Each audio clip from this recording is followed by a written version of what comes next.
Supreme court करेगा पूर्व प्रधानमंत्री राजीव गांधी की हत्या के 7 दोषियों की रिहाई के तमिलनाडु सरकार के आदेश के खिलाफ केंद्र और विस्फोट में मारे गए अन्य लोगों के परिजनों की याचिका पर सुनवाई।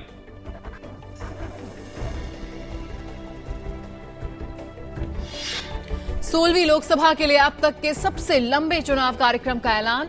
7 अप्रैल से 12 मई के बीच 9 चरणों में होगा मतदान। 3 राज्यों के विधानसभा चुनाव भी साथ में।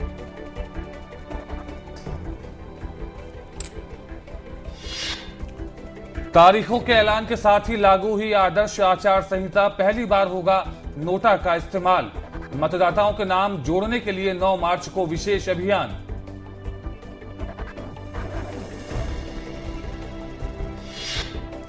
सभी राजनीतिक दलों ने चुनाव कार्यक्रम का किया स्वागत। बीजेपी ने बताया सुशासन की लड़ाई, तो कांग्रेस ने कहा सांप्रदायिकता और धर्मनिरपेक्ष विचारधारा का मुकाबला।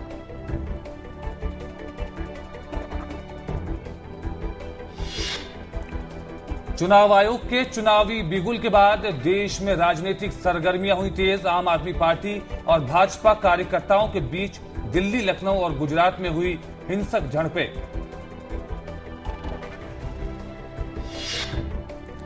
कांग्रेस और राष्ट्रीय जनता दल ने बिहार में किया गठबंधन। राष्ट्रीय जनता दल 27 सीटों पर, कांग्रेस 12 सीटों पर और एनसीपी 1 सीट पर लड़ेगी चुनाव।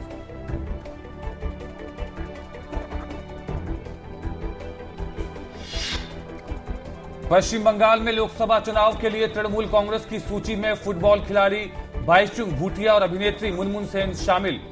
वाम मोर्चे ने अपने सभी 13 सांसदों को फिर उम्मीदवार बनाया।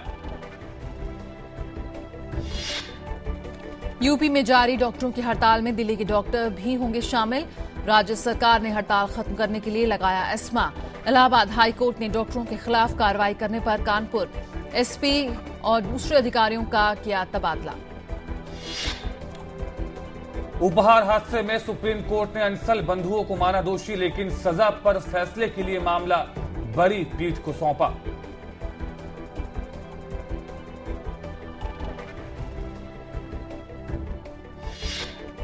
दिल्ली उच्च न्यायालय ने फिल्म गुलाब गैंग के प्रदर्शन पर लगाई रोक। सामाजिक कार्यकर्ता संपत पाल की याचिका के बाद लगी रोक।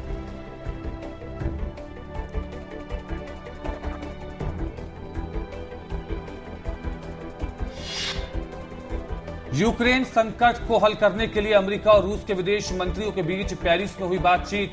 क्रीमिया में रूसी सैनिकों के गोलबंद होने के कारण क्षेत्र में तनाव।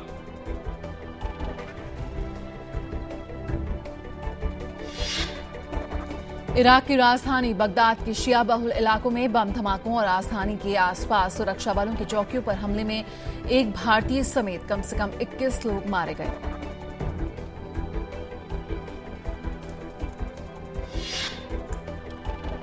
पाकिस्तान के हंगू जिले में हुए एक आईईडी विस्फोट में 6 सैनिक मारे गए, जबकि 8 अन्य घायल हो गए। हंगू से कुर्रम कबायली क्षेत्र की ओर जा रहे काफिले पर बरमगल के पास किया गया था हमला। अलकायदा के पूर्व प्रमुख ओसामा बिन लादेन के दामाद सुलेमान अबू गैत पर अमेरिकियों की हत्या का षड्यंत्र रचने और आतंकवादियों की मदद करने के आरोप में न्यूयॉर्क में चल रहा है मामला।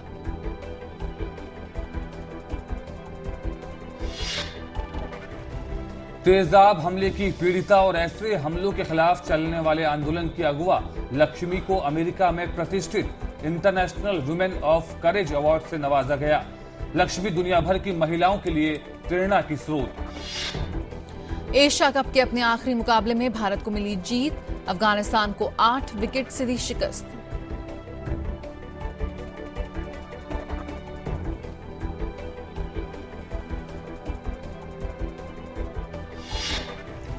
एशिया कप क्रिकेट टूर्नामेंट में आज श्रीलंका का सामना बांग्लादेश से। सीरीज में जीत के लिए संघर्ष कर रहा बांग्लादेश अब प्रतिष्ठा की खातिर खेलेगा।